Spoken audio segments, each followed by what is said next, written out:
Sean mis primeras palabras para exaltar y glorificar el nombre de mi Dios, por concederme esta oportunidad de poder predicar su palabra. En el día de hoy quiero predicarles acerca del pasaje de Juan, capítulo 14. Y quisiera que lo proyectaran en la pantalla, por favor. Juan, capítulo 14. Vamos a leer los primeros dos versículos que son la introducción de este capítulo, y vamos a estar viendo algunos fragmentos, algunas partes de este capítulo. Dice así la palabra de Dios: no se turbe vuestro corazón, creéis en Dios, creed también en mí. En la casa de mi Padre muchas moradas hay. De otra manera os lo hubiera dicho, voy pues a preparar lugar para vosotros.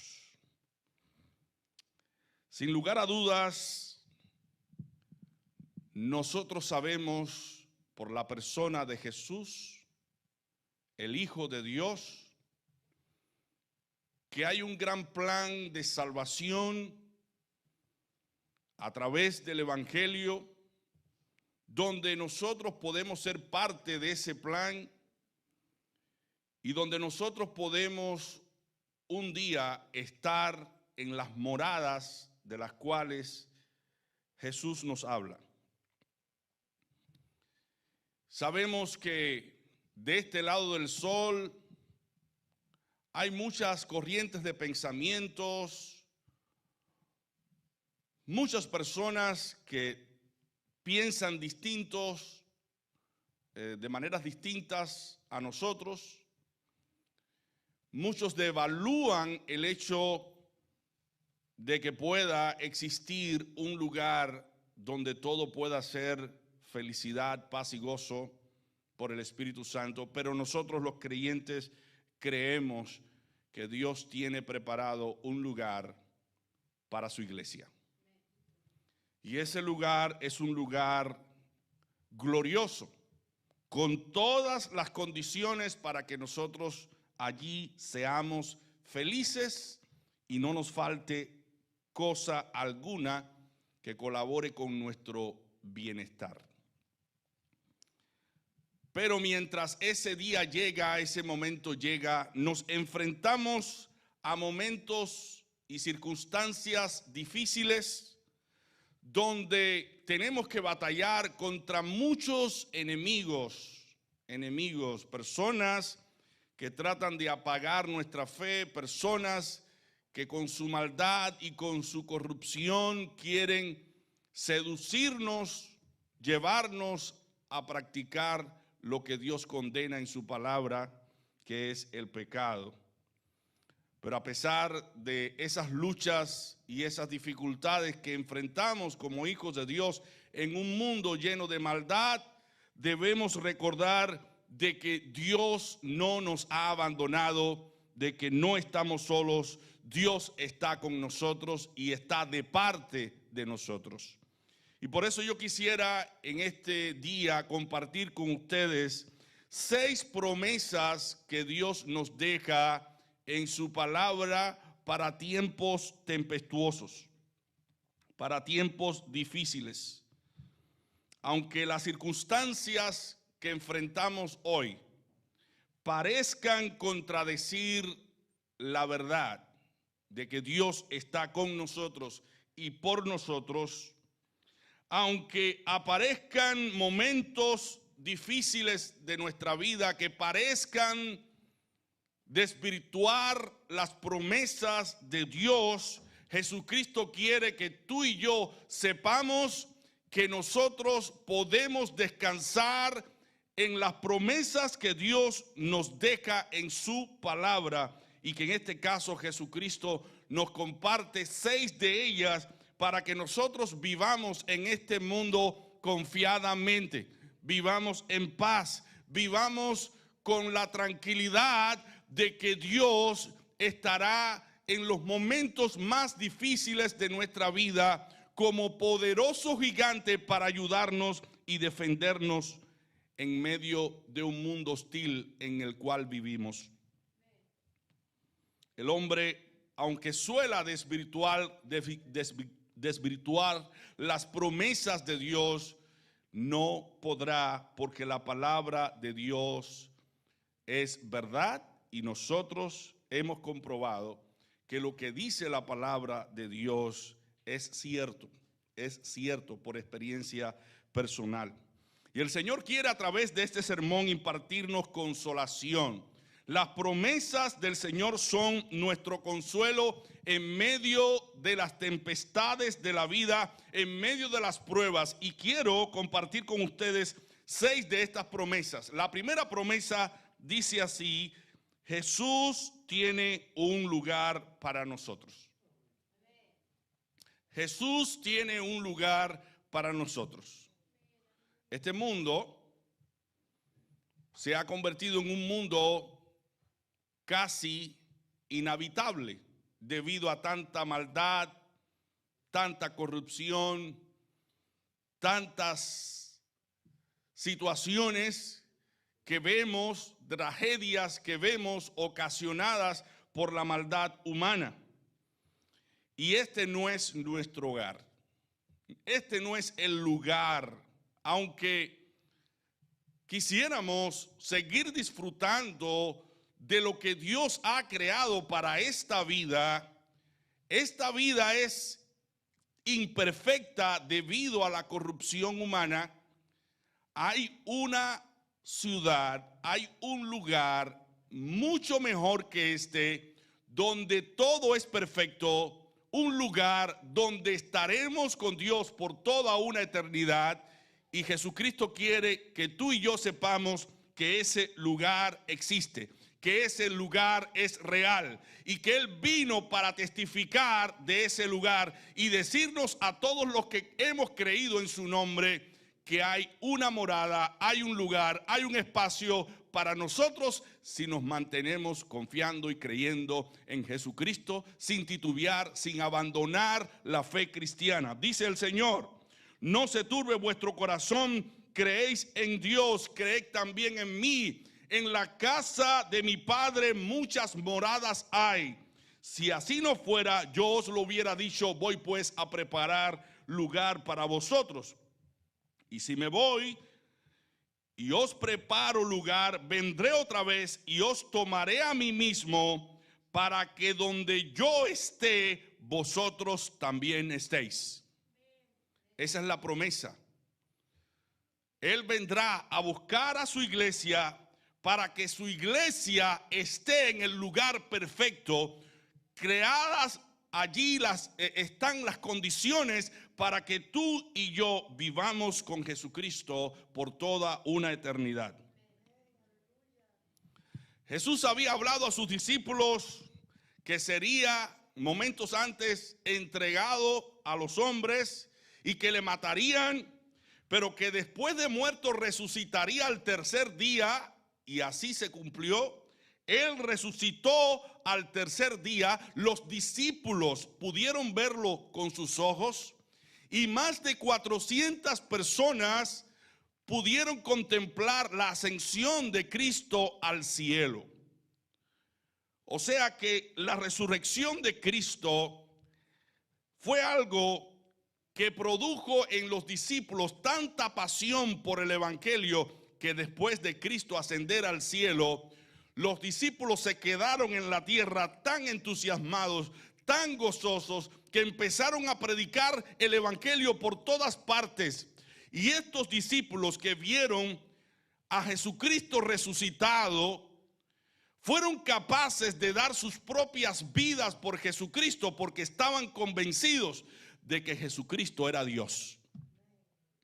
Porque Él dijo momentos antes de su muerte cómo iba a padecer en las manos de los hombres, cómo le iban a matar y cómo al tercer día iba a resucitar.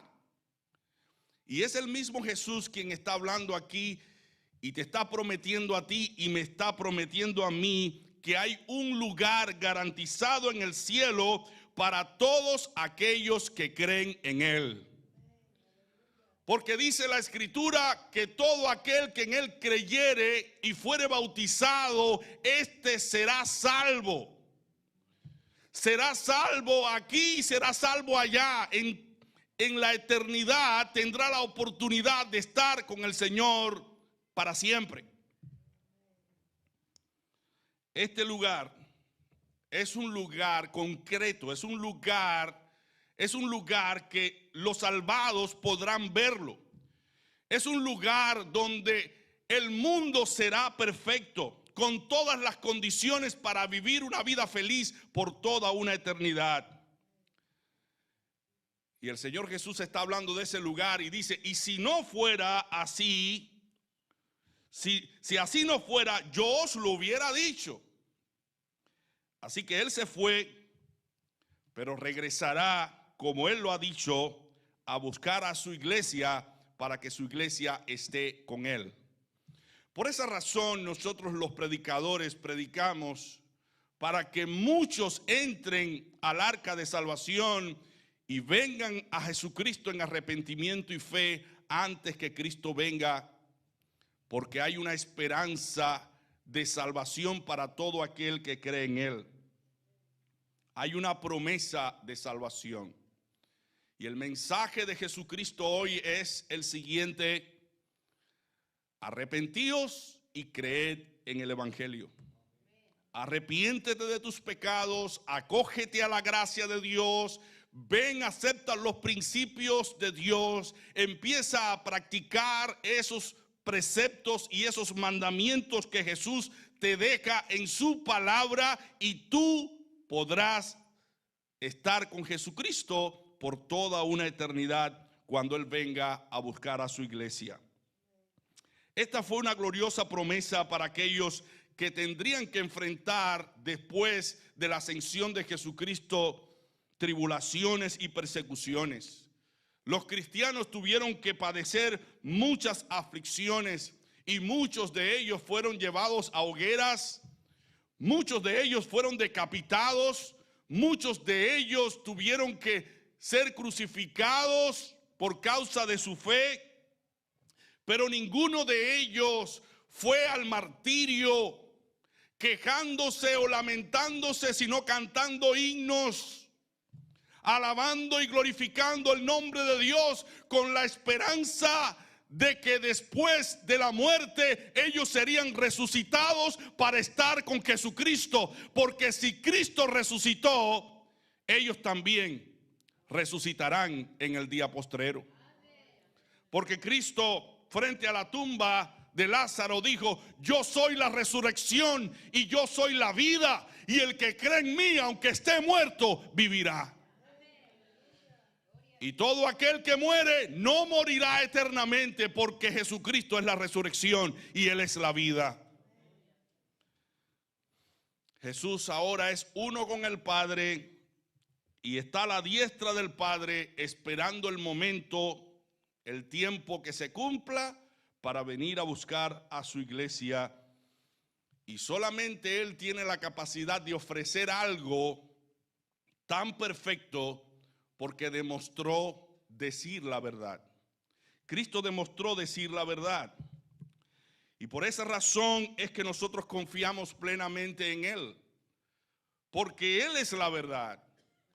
Él vino a decirnos claramente la razón de nuestra existencia, el motivo por el cual estamos en la tierra, el motivo por el cual Él ha venido a rescatarnos de nuestra propia condición de pecado.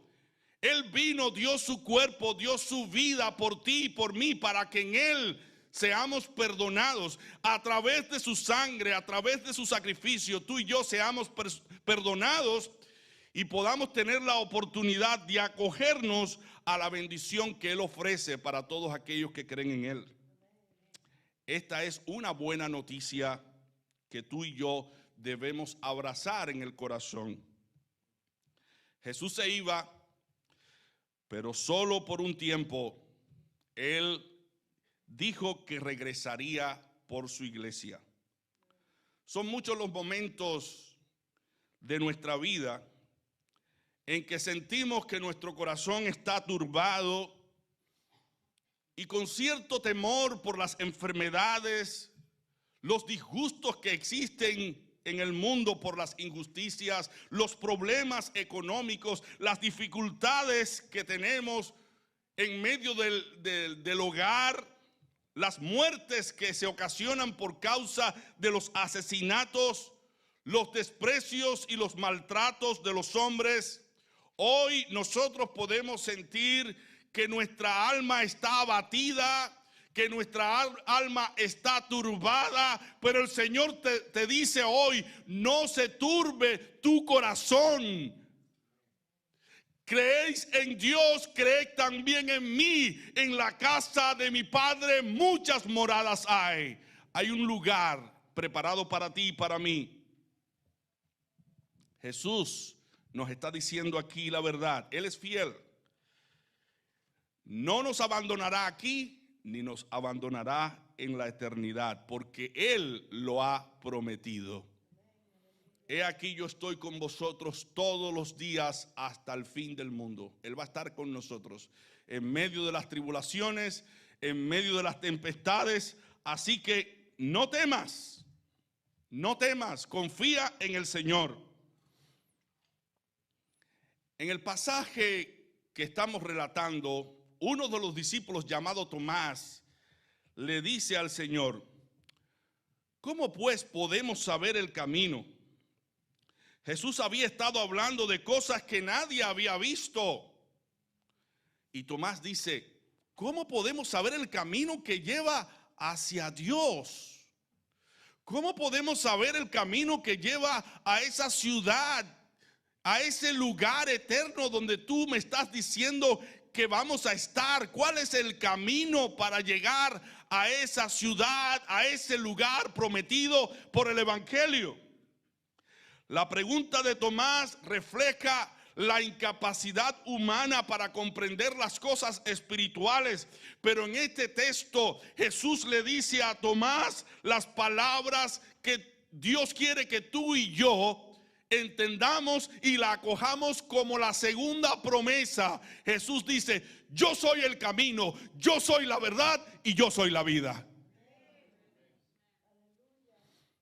Yo soy el camino, Tomás, que lleva al Padre, y yo le estoy prometiendo a ustedes un lugar concreto donde todos los salvados vamos a estar por una eternidad. Todos los salvados, todos los que se salven por el Evangelio van a estar allí con el Señor. En tiempos pasados, en Deuteronomio capítulo 5, versículo 33, Jesús le muestra Dios el Padre le muestra el camino a los israelitas y les dice en Deuteronomio 5:33: andad en todo el camino que Jehová vuestro Dios os ha mandado, para que viváis y os vaya bien y prolonguéis vuestros días en la tierra que habéis de poseer. Cristo es el camino, no solamente porque Él nos conecta con el Padre, sino porque Él nos enseña la manera de andar para agradar a Dios.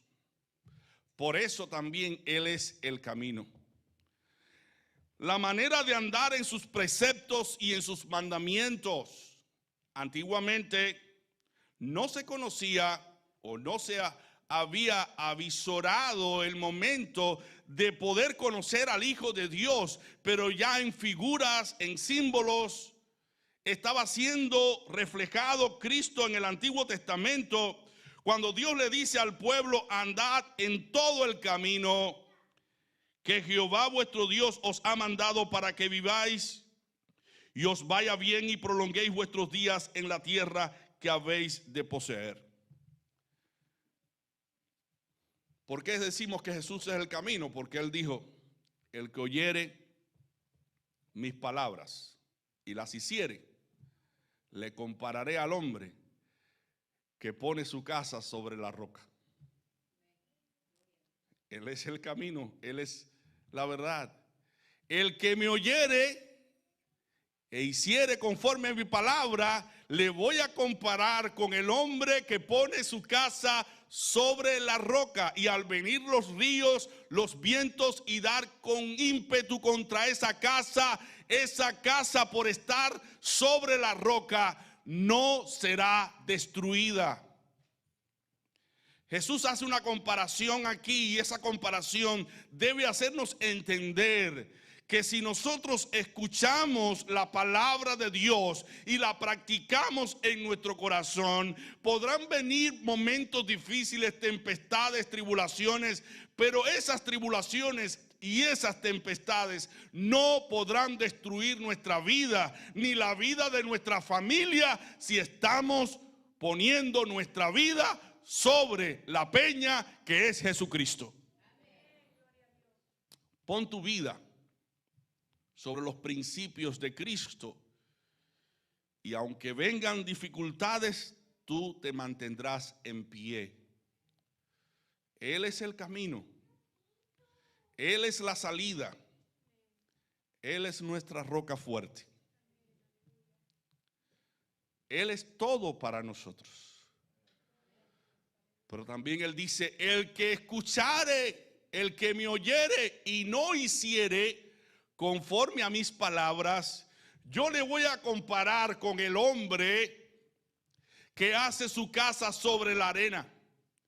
Y al venir los ríos, los vientos, las lluvias, las tempestades, la casa cae y es grande su ruina. Yo lo voy a comparar con esa casa.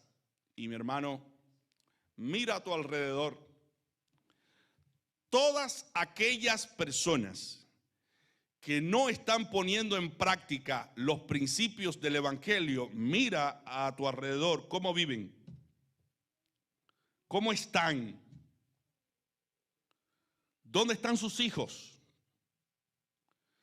cómo tienen sus matrimonios, cómo tienen sus vidas, cómo están en drogas, cómo están en los placeres mundanales, cómo se están autodestruyendo por la maldad y el pecado. Mira a tu alrededor cuántas personas que no tienen a Cristo, que no tienen el evangelio, están siendo destruidos porque no están edificando su casa sobre Jesucristo, sino sobre la arena.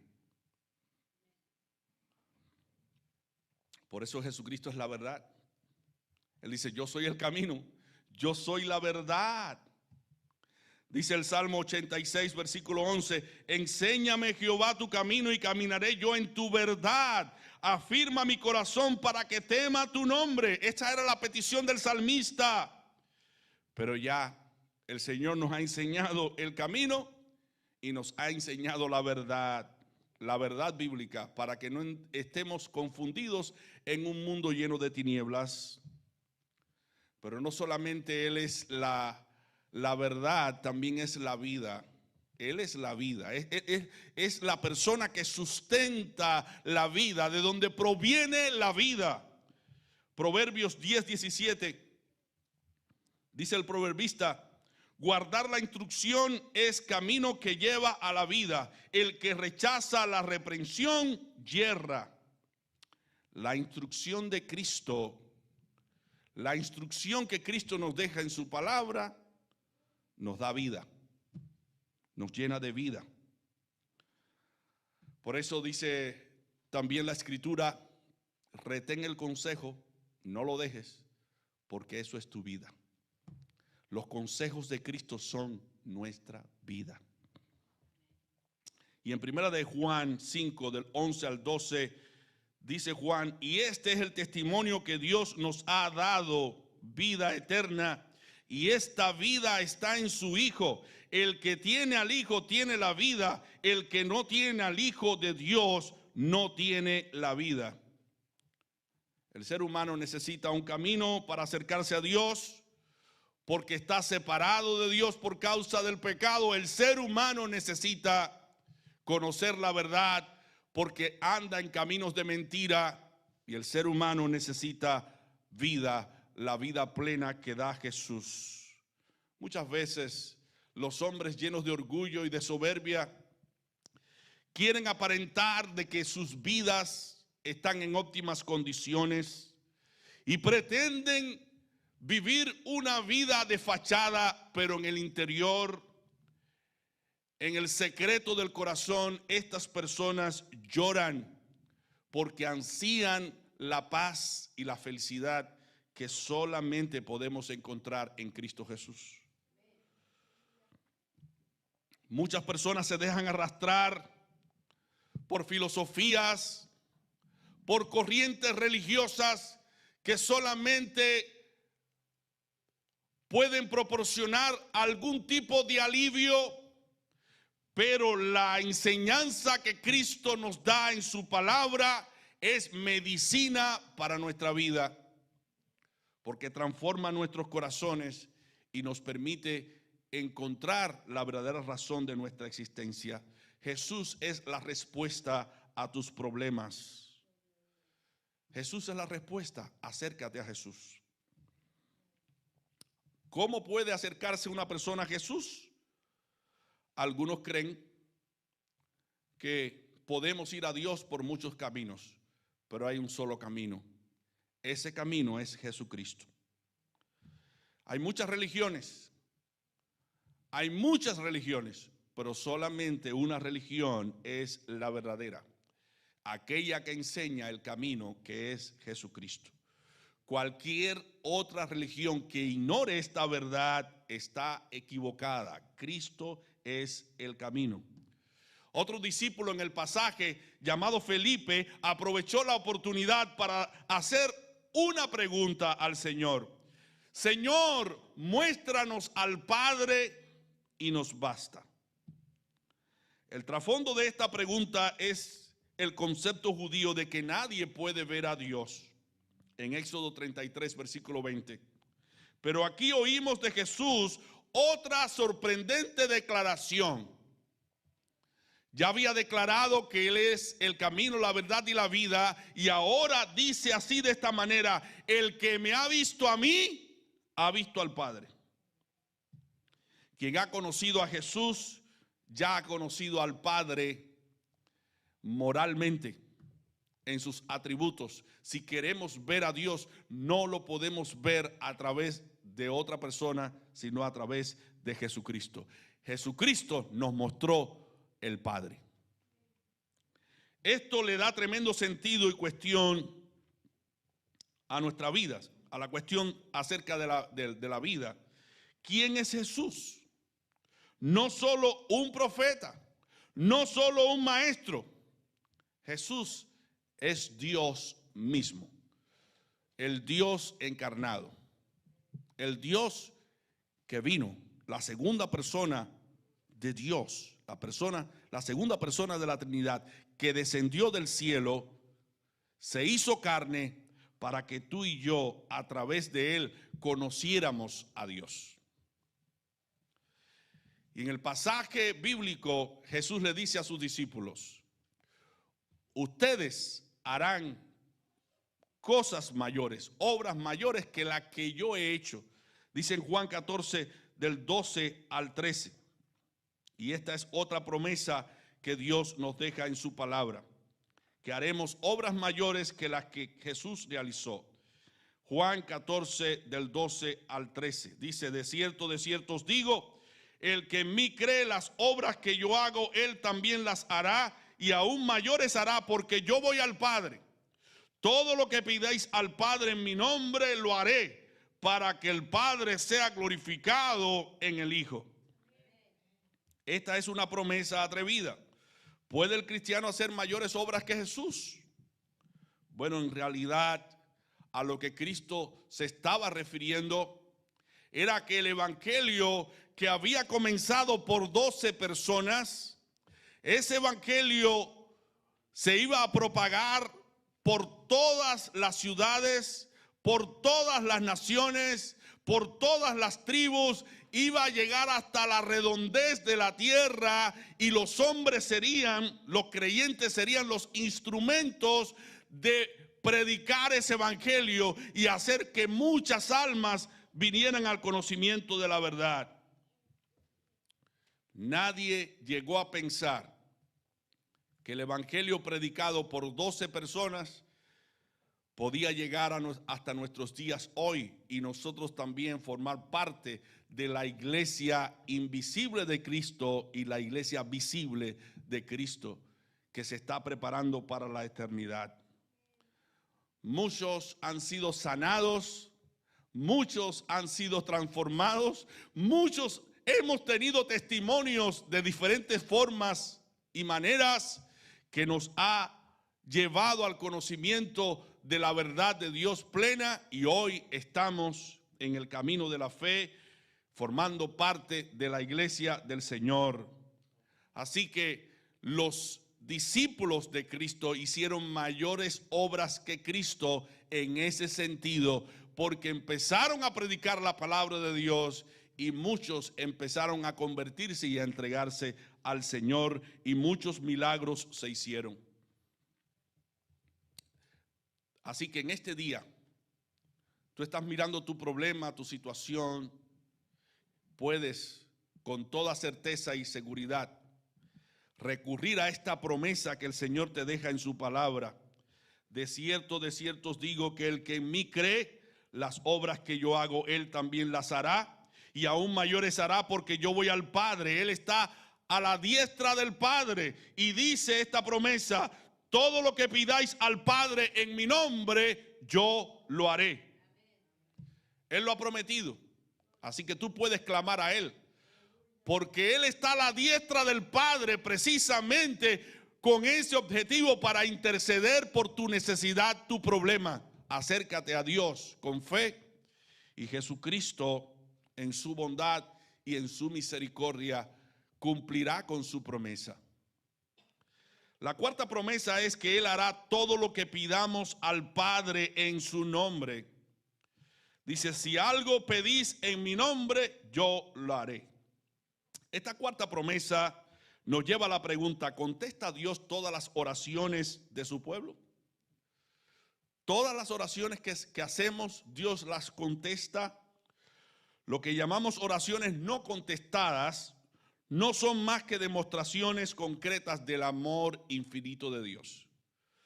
Porque nosotros como padres no le concedemos a nuestros hijos todo lo que ellos nos piden.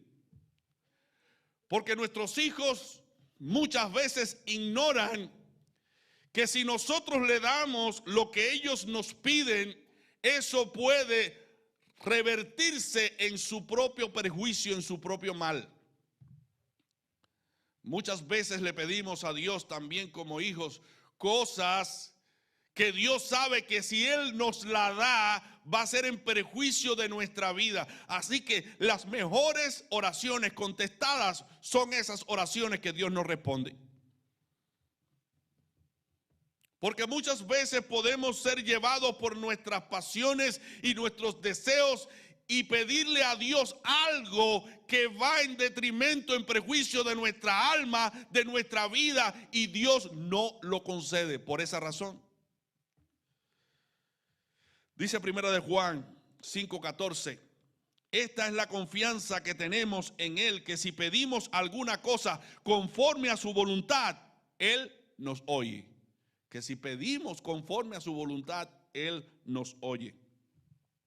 A veces pedimos para nuestros propios deleites carnales, para satisfacer nuestras propias pasiones, y tales oraciones no son contestadas de parte de Dios, porque Dios está más interesado en nuestra santidad que en nuestro bienestar carnal. Dios quiere que tú y yo seamos santos para llegar a la eternidad. Y Dios no te va a conceder a ti o me va a conceder a mí algo que contribuya con nuestra perdición, porque Él busca nuestra santificación. Y todo aquello que te pueda alejar de Dios, todo aquello que te pueda destruir, Dios no lo va a permitir.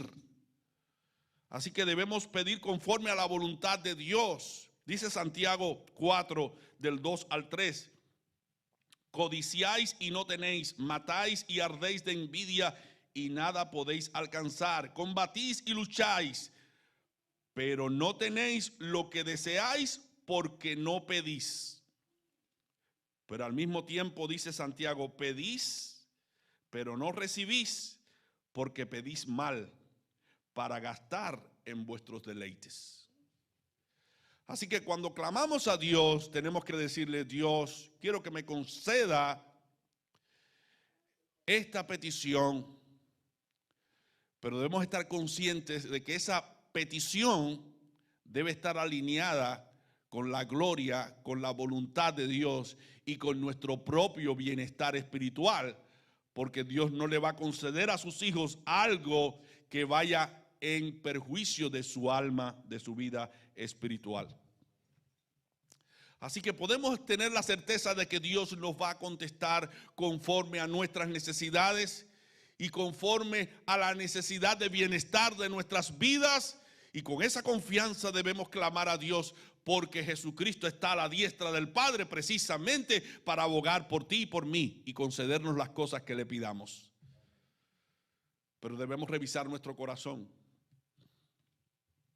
Si nuestro corazón está cargado de envidia, de celos, de enemistades: Dios, concédame esta casa, pero la quiero para exhibirla y para decir cuán importante yo soy, o qué cantidad de dinero yo tengo. Bueno, ese no es el objetivo. Dios no te va a conceder eso.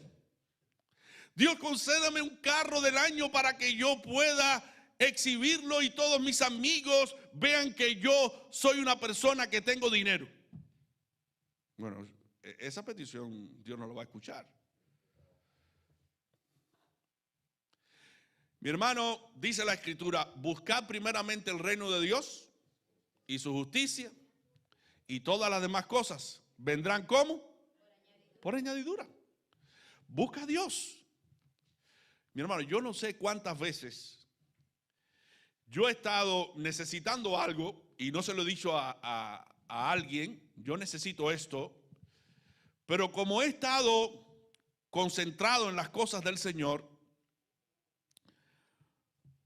no le he dado tanta importancia a esos deseos del corazón.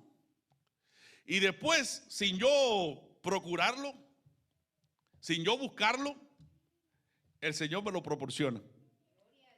¿Por qué? Porque Él sabe que dándome eso, yo no me voy a desviar del camino. Yo no me voy a desviar de tal manera que a Él no le voy a dar toda la gloria y toda la honra. Ahora, estas cosas que tú necesitas van a ser cosas que yo te las voy a dar por añadidura. Pero búscame a mí como tu gran tesoro. No me cambies por nada. No me cambies por dinero, por trabajo. No me cambies por nada. Yo soy lo mayor. Y mi hermano, cuando le damos a Dios el primer lugar, Dios se ocupa de todo lo demás, todo lo que necesitamos. Y en quinto lugar, en el pasaje que estamos estudiando, Jesús nos ha enviado un consolador. Dice Juan 14 del 15 al 17: si me amáis, guardad mis mandamientos, y yo rogaré al Padre, y os dará otro consolador para que esté con vosotros para siempre, el Espíritu de verdad, el cual el mundo no puede recibir porque no le ve ni le conoce. Pero vosotros lo conocéis porque vive en vosotros y estará en vosotros. En este pasaje bíblico, el amor y la obediencia proveen la atmósfera apropiada para que el Espíritu Santo descienda y para que el Espíritu Santo se manifieste en los discípulos. Dice Cristo: si me amáis, guardad mis mandamientos. El amor demuestra que realmente, o sea, la obediencia demuestra que en verdad, que verdaderamente nosotros amamos a Dios. Cuando el cristiano aprende a obedecer a Dios por amor, no ve los mandamientos como una camisa de fuerza, sino ve los mandamientos como un gran tesoro, porque los mandamientos de Dios nos ayudan a tener mejor calidad de vida y nos ayudan para que vivamos una vida segura, protegidos y amparados por el amor y la misericordia de Dios. El amor y la obediencia preparan el terreno para que nosotros disfrutemos de la presencia del Espíritu Santo, que es el consolador que Cristo nos ofrece aquí en este pasaje. ¿Cómo sería ese otro consolador? La idea de Jesús es que ese consolador estaría con nosotros hasta el fin del mundo para ayudarnos, para consolarnos, para hacernos la vida más llevadera, para que en medio de nuestras debilidades y en nuestras flaquezas, ese consolador fortalezca nuestras vidas. El Hijo de Dios debía regresar a su lugar, pero Él dice que intercedería para que viniera otro en su lugar, que es el Consolador, la tercera persona de la Trinidad, el Espíritu Santo, para que el Espíritu Santo esté con nosotros y esté en nosotros. Así que esto precisamente, mi hermano, se ha cumplido en nuestras vidas. El Espíritu Santo ha venido para acompañarnos, para orientarnos, para sostenernos en el camino cristiano, y el Espíritu Santo intercede al Padre con gemidos indecibles por nuestra debilidad. Así que el Espíritu de verdad, el cual el mundo, como dice Cristo, no puede recibir porque no lo ve ni lo conoce, ese Espíritu ahora le conocemos porque vive en nosotros y está con nosotros. Esto significa que frente al engaño del mundo, frente a las mentiras del mundo, frente al desacierto del mundo, nosotros tendremos una buena dirección dada por el Espíritu de Dios para que no nos descarriemos del camino. Y el Espíritu Santo actúa a través de la alabanza, el Espíritu Santo actúa a través de la enseñanza, a través de la predicación. No se sabe cuántas veces en algún momento dado hemos estado desorientados o alejados de Dios, y el Espíritu Santo ha traído a la iglesia algún sermón, alguna predicación que nos hace recapacitar, una predicación que contrista nuestro espíritu para que vayamos a Dios a través de su palabra en arrepentimiento y fe. Y eso lo ha hecho solamente el Espíritu de Dios. El Espíritu Santo está actuando en la vida nuestra y conduciéndonos al camino correcto, al camino de Dios. Así que démosle gracias a Dios por la presencia de su Espíritu Santo entre nosotros. Tenemos al gran Consolador. Y desde el momento en que empezamos a escuchar la palabra, el Espíritu Santo está actuando en nuestra mente, en nuestros pensamientos, en nuestros corazones, y llamándonos al camino de la fe y arrastrándonos del mundo de pecado al mundo de Dios. Y ese Espíritu está aquí hoy, obrando en tu vida y en mi vida, porque quiere que conozcamos más a Jesucristo. Y quiere que nos arrepintamos de todo corazón y nos volvamos a Dios antes que sea tarde. Así que hoy tienes la oportunidad de escuchar a ese Consolador, de recibirlo en tu corazón, de dejar que Él siga obrando en tu vida, quitando, extirpando, arrancando de tu vida esos conceptos errados, esos criterios en contra de Dios. El Espíritu Santo está aquí precisamente para hacer esa limpieza espiritual que tú y yo necesitamos. Toda esa suciedad del pecado, el Espíritu Santo está aquí precisamente para quitar toda esa suciedad, para quitar toda esa carga de maldad y de corrupción. El Espíritu Santo está aquí para hacer esa obra de transformación. Pero hay una última promesa de Cristo, y es una promesa de paz. Jesús nos ofrece paz. Él dice en su palabra: la paz os dejo, mi paz os doy, no como el mundo la da, yo os la doy. No se turbe vuestro corazón ni tenga miedo. Los discípulos de Jesús iban a necesitar paz para poder vivir en este mundo. Las persecuciones y las tribulaciones iban a venir a las vidas de ellos, y ellos necesitaban conocer la paz que da Jesús. Y esa paz está presente en todas las etapas de nuestra vida. Jesús señala aquí que esa paz es diferente a la que el mundo da. La paz que el mundo da es una paz frágil, pero la paz que Cristo da es una paz duradera, es una paz permanente. Jesús ofrece una paz que puede estar en medio de la enfermedad, en medio de las tribulaciones, en medio de las tormentas. La paz que Jesús ofrece es una paz eterna, es una paz profunda, es una paz que cambia totalmente las perspectivas de nuestra vida. Como dice una alabanza, en paz en medio de la tormenta. Cuando lloras por las veces que intentaste, dice esta alabanza, y tratas de olvidar las lágrimas que lloraste, solo tienes pena y tristeza, el futuro incierto espera, puedes tener paz en la tormenta. Muchas veces yo me siento igual que tú y mi corazón anhela algo real.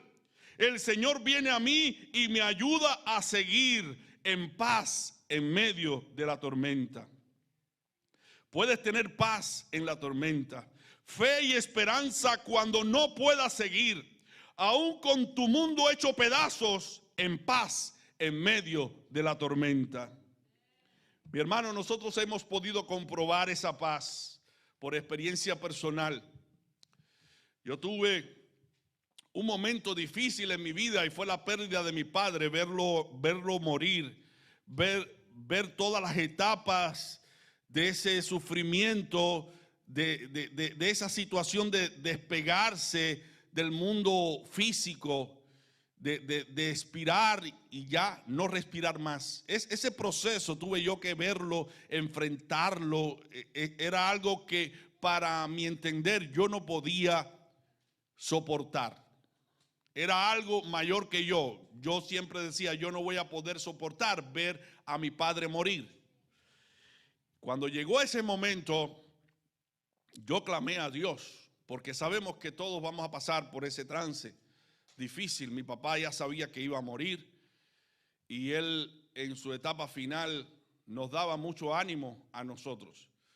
Y cuando veía que lágrimas en nuestros ojos, nos decía, hijos, no lloren. Hijos, no lloren. Mi papá no derramó una lágrima. Mi papá manifestó mucho optimismo y mucha fe y mucha confianza en el Señor.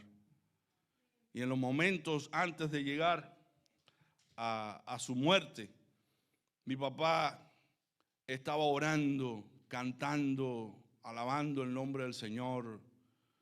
No lo veía como quejándose con lamentación.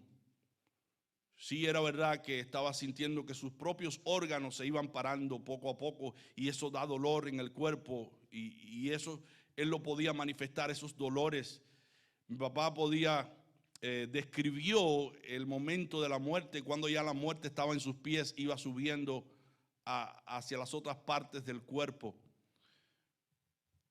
Pero allí, en medio de esa situación, yo pude conocer la paz inefable que da Dios y la fortaleza que da Dios.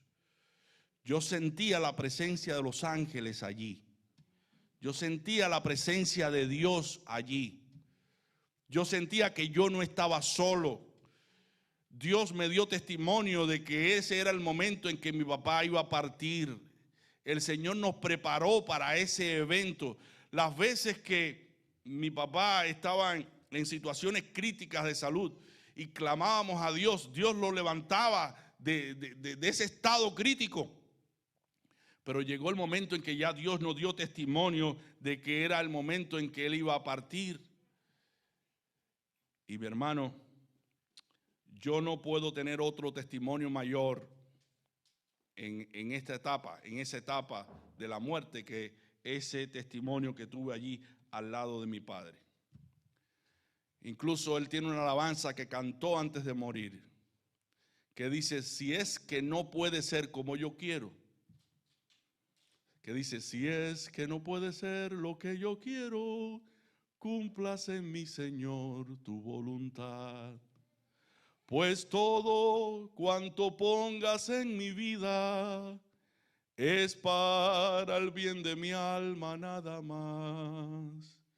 Si no puede pasar sin que yo beba la copa tan amarga del dolor, desciende con tu mano protectora y la cruz, mi Señor, podré llevar. Ese himno lo cantó mi papá, lo compuso mi papá y lo cantó antes de morir. Mi hermano, quiero decirte que la paz que Cristo nos da es una paz sin igual. Es una paz que puede estar aún en medio de ese momento de la muerte. Puede estar presente. ¿Cómo puede la gente entonces engañarnos con una paz ilusoria, una paz que se desvanece, si ya hemos conocido la paz que solamente Cristo da? Hoy he compartido contigo 6 promesas que Dios nos da en su palabra. La primera es: Jesús tiene un lugar para nosotros. La segunda: Jesús es el camino que conduce al Padre. La tercera: haremos obras mayores que las que Jesús realizó. La cuarta: Él hará todo lo que pidamos al Padre en su nombre. Jesús nos ha enviado otro consolador. La quinta y la sexta dice: Jesús ofrece paz. Jesús ofrece paz. No permitas que el adversario te haga creer que Dios no te ama por las cosas que te están pasando. No permitas que el adversario te aleje de tu Salvador, ese Salvador que ha dado su vida por ti. Como las conchas están apegadas a la roca, apégate ahora a Cristo. Y aunque vengan tempestades, aunque vengan olas tremendas, permanece allí porque hay seguridad en Cristo. Pablo y Silas estaban encarcelados allí en el cepo y estaban encadenados, sus manos estaban encadenadas, pero allí cantaban himnos de alabanzas. Y la tierra tembló y las cadenas se quebraron, porque estos hombres estaban conscientes de que no estaban solos, de que Dios estaba con ellos. En medio de las aflicciones, confía en Dios. Dios no nos abandonará. Él estará con nosotros y por nosotros. Dijo Thomas Watson: oh, que nuestras lágrimas fluyan por el canal correcto y que nuestros corazones estén rotos de tristeza por el pecado. No hay forma de remar al paraíso excepto por la corriente de lágrimas de arrepentimiento.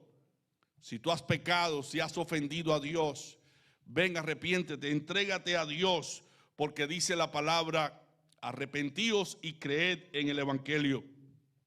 Si tu fe es débil, tu fe es tan débil que piensa que Dios no puede obrar, piensa que para Dios todas las cosas son posibles.